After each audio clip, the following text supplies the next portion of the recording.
I don't think he's a good manager. I think he's a brilliant coach because he doesn't seem to be able to manage the situation. Doesn't seem to be able to manage the board. He's arguing with the board all the time. He's arguing with fans. He's arguing with papers. And that's not a good manager. What he is a great tactical coach. I love watching these teams play. You could put out 11 players and not know who they are. And if you saw them play, you'd know it was Antonio Conte's side because of the formation they play, the way they get it into the front players. They're a positive side. He gets this criticism that he's a defensive coach or a negative coach. He's certainly not that. They play more forward passes than most teams do, and they get it into the front players more often than any other team. So I think he's a great tactician, but there's something wrong, as Jules alluded to, mentally, that he can't manage the club and he can't manage the players and he can't manage the ball. Brilliant coach. He's got to learn how to manage. Robbo mentioned Allegri. Of course, he's heavily linked to the job, Jules. Do you think he'll take it?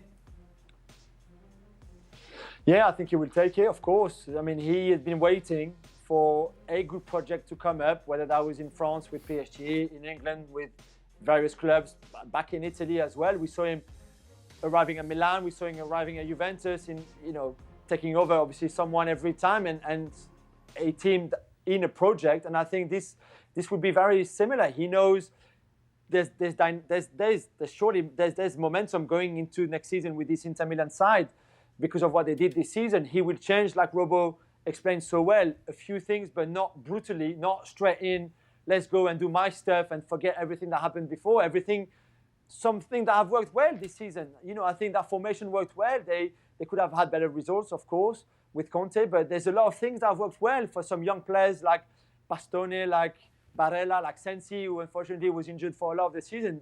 That was a good season from them, and you can just think they would kick on and be even better next season. So there's a lot of good things at Inter Milan right now, and I think if you're Allegri and you've had a good rest, you've got a good break, you've watched a lot of football, you've probably learned a lot about different clubs and different managers, and now you're ready to go back. And I think this is a good project for you to go back into. And another reason why it's a good project, Robbo, is because the weakness of Juventus at the moment. We discussed it, didn't we, on Friday's show? The fact that they are looking to clear out a lot of players who are on big wages. Aaron Ramsey apparently added to that list as well. Juventus very much in a transitional time. And as we've discussed with Barcelona, the problem they're going to have, Robbo, is getting these people off their wage bill.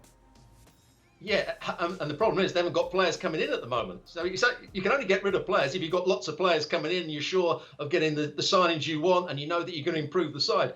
But they haven't been shown signs that they're going to do that at the moment. And some of the players that they've had at Juventus over the last couple of years, I think Pirlo's absolutely right. He's got to get rid of them. They're not going to take the club further forward. The likes of Aaron Ramsey was a bad signing in the first place. Some of the other players are getting older. Matuidi, I think, did a really good job for a couple of years. He was right to go. Higuain is going to have to go at some point. He's not the centre forward he was of 2 or 3 years ago. So I think Juventus have got one or two, or more than one or two problems. They're a side that are very much in the transition. And if Andrea Pirlo doesn't get it right in the next month or so in the transfer market, they could struggle to win Serie A next season. And it's reiterating what we said about Barcelona, Jules, isn't it? The market is so difficult to navigate at the moment, especially if you're trying to get rid of players on big wages. And they tried to get rid of them last summer for most of them, and they couldn't. And what made them think that a year on, after everything that happened, the pandemic, the financial problems of every club, that some clubs will take those same players that they could not sell a year ago, that now they will take them. I think it's going to be really hard. Good luck to them. Maybe you terminate contracts, you pay off players, and then they can go on a free whatever they want. That might be the best option, and then you sign new players. But the only thing is, Juve need to sell first to get money in, to then spend that money. Right now, they can't go and spend 60 million on Houssem Aouar, for example, who Pirlo really, really likes and would be perfect to rebuild that midfield. They cannot do it right now. They will be able to do it if they sell Douglas Costa and get a bit of money. Same with Higuain, same with Ramsey, for example, and then they can spend that money on Aouar. Right now, they can't. So it's not just getting rid of players. It's also, that's so important for them, for their own recruitment, to get players in, because the money is not there right now. Thanks so much for watching ESPN on YouTube. And for more sports highlights and analysis, be sure to download the ESPN app. And for premium content and live streaming, subscribe to ESPN Plus.